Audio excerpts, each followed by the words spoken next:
السلام علیکم۔ ڈیلی لبیک کے ساتھ میں ہوں آپ کے اینکر پرسن خواجہ شاہد، اور آپ دیکھ رہے ہیں ڈیلی لبیک ٹی وی۔ پاکستان کا مطلب کیا؟ لا الہ الا اللہ۔ دستور ریاست کیا ہوگا؟ محمد رسول اللہ۔ یہ تھے ہمارے جتنے بھی نعت خوان وغیرہ اور جتنے بھی ہمارے قائدین تھے، وہ یہی کہتے تھے کہ پاکستان کا مطلب کیا؟ لا الہ الا اللہ، جس کلمے کی بنیاد پہ پاکستان بنایا گیا۔ تو میں تمام ان یوتھیوں سے مخاطب ہوں جو ابھی بھی خان صاحب کو ڈیفینڈ کر رہے ہیں، اور خاص طور پر ان پٹواریوں سے بھی مخاطب ہوں جو میاں برادران اور نون لیگ کی حکومت کو ڈیفینڈ کر رہے ہیں۔ جناب سب سے پہلے تو خان صاحب کی طرف آتے ہیں کہ لا الہ الا اللہ، تو جس بنیاد پہ، جس کلمے کی بنیاد پہ، جس کلمے کی طاقت سے پاکستان کو مارد وجود میں لایا گیا، جس کلمے کی بنیاد پہ قائد اعظم محمد علی جناح اور ان کے جتنے بھی پاکستان سے مسلمانوں سے وفادار جتنے بھی قائد مسلم تھے، ان سب نے یہ کوشش کر کے پاکستان کو لا الہ الا اللہ کی بنیاد پہ پاکستان بنانے کا جو انہوں نے سوچا، اور الحمدللہ اللہ پاک نے انہیں یہ ملک آزاد یعنی کہ پاکستان عطا فرمایا۔ ٹھیک ہے، بڑے بڑے پیران عظام، اولیاء عظام کی دعاؤں کا نتیجہ ہے، اللہ پاک کا کرم ہے، نبی پاک صلی اللہ علیہ وسلم کی نظر رحمت ہے۔ تو جناب اب وہ جو ایاک نعبد و ایاک نستعین پڑھتے تھے، جو اس کے قوم کے سامنے کہتے تھے ایاک نعبد و ایاک نستعین، ہم تیری ہی عبادت کرتے ہیں اور تجھی سے مدد مانگتے ہیں، اس کے بعد فی الفور مسلمانوں کی بچیوں کو جناب نچانا شروع کر دیتے تھے، کبھی چوکوں میں، کبھی جناب چوراہوں میں، کبھی جناب دھرنوں میں، کبھی آپ دیکھیں اسٹیڈیم میں، جہاں بھی دیکھتے تھے وہ ایاک نعبد و ایاک نستعین کے بعد جناب اہدنا الصراط المستقیم آتا ہے، لیکن انہیں یہ پتہ نہیں تھا، انہیں پتہ تھا کہ ایاک نعبد و ایاک نستعین۔ انہیں جب نور الدین زنگی نے خواب میں، تاریخ میں لکھا ہے کہ جب نور الدین زنگی کو خواب دکھایا جاتا تھا کہ جو نبی پاک صلی اللہ علیہ وسلم جسد مبارک نکالنے کے لیے جو بھی یہودی جنٹ جو آتے تھے، وہ جناب انہوں نے تسبیحیں دو ہاتھ میں پڑھی ہوتی، تو مدینہ شریف کی زمین پہ وہ ننگے پاؤں چلا کرتے تھے۔ تو اس نشانی کی بنا پہ جناب نور الدین زنگی نے وہ خواب اپنے جتنے وزراء تھے جو ساتھ تھے ان کو جاسوس تھے ان کو سنایا، اور جناب وہاں سے ننگے پاؤں اور ہاتھ میں تسبیح لیے ہوئے دو یہودی جنٹ جو مسلمانوں کی مبلوسات میں مبلوس تھے، ان کو پکڑا گیا جناب۔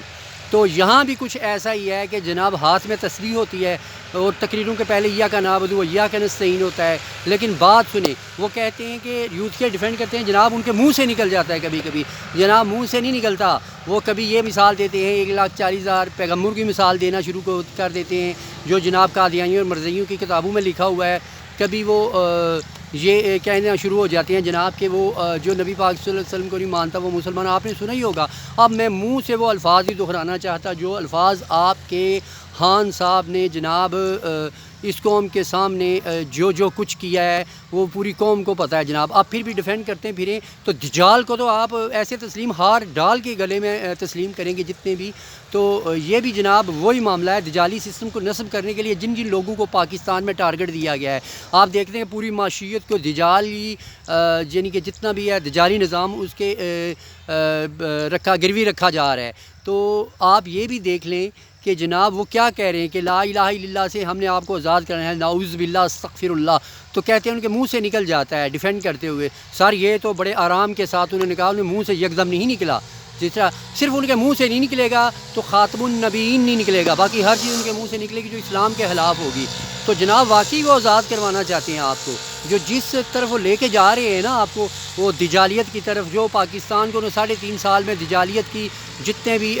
پیروکار ہیں، IMF ہو گیا، ورلڈ بینک ہو گیا، ٹھیک ہے، امریکی سازش تو اب ہو رہی ہے جناب، آپ امریکی سازش کا رونا رو رہے تھے، امریکی سازش تو اب ہو رہی ہے، آپ کے بچوں کے ذہنوں سے بھی نکالا جا رہا ہے، آپ کے بچے کے ذہنوں میں کیا ڈالا جا رہا ہے کہ نعوذ باللہ ہم نے اس کلمے سے آپ کو آزاد کروانا ہے۔ تو ٹھیک ہے، تو نون لیگ کی طرف تو بعد میں آؤں گا، اس کے لیے تو مجھے 2 سے 3 ویلا کی ضرورت پڑے گی جناب، جو کارنامہ آج کل انہوں نے سر انجام دیا ہے جناب کہ اسمبلی میں وہ بل پاس کروا دیا، یہ تو آپ کو مثالیں دے کے میں بتاؤں گا کہ قوم لوط پہ، حضرت لوط علیہ السلام کی قوم پہ عذاب کیسے مسلط ہوا، کیسے عذاب آیا اور زمین کو کیسے پلٹا گیا اور ان پہ عذاب کیوں مسلط ہوا، اور جو بول نہیں رہے تھے، جتنے بھی لوگ